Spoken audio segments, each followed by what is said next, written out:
anak mo nasasaktan ng gano'n, mas matindi ang tama sa nanay, di ba? Ako yung nanay-nanaya nun eh. Pero ang nakakalangkot lang, bakit siya ibabash? Samantalang wala naman siyang kinalaman kay Paolo Abilino at all. Wala silang, hindi sila close. I don't know if there's even an occasion na nagkasama sila. Basta siya na lang pinagdiskitahan na siya daw yung sikretong girlfriend ni Paolo, na hindi naman. So walang time, tita, na nagkasama sila sa ano mga... I don't even remember if there was an occasion na meron silang pinagkasama. Pero wala talaga.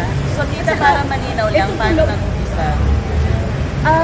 Hindi ko naman yung umpisa, na akong ano ko na lang yung bashing na tuloy-tuloy na kasi below the belt na.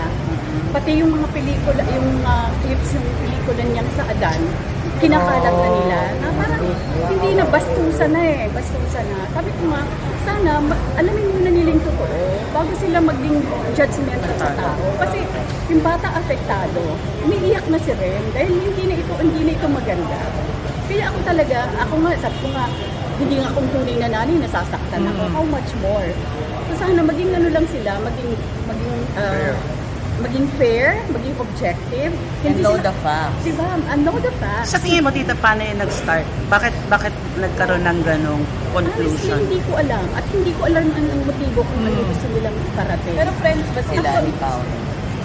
I don't know if they're even friends, diba? Kasi parang walang okasyon na magkasama sila o nagkakasama sila. Pero na ano lang ako na itutuloy, hindi ko ano. Alam mo si Ren, very ano siya, she's a very private person.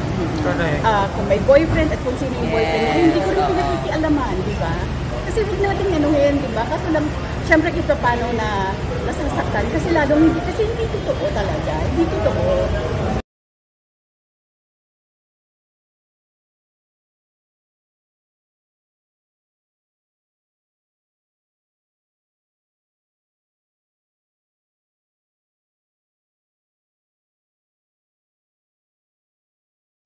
Paolo Abilino. Yan.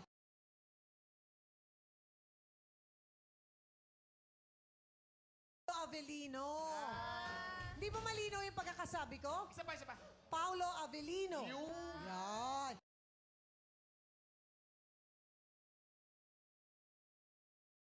Paolo Abilino.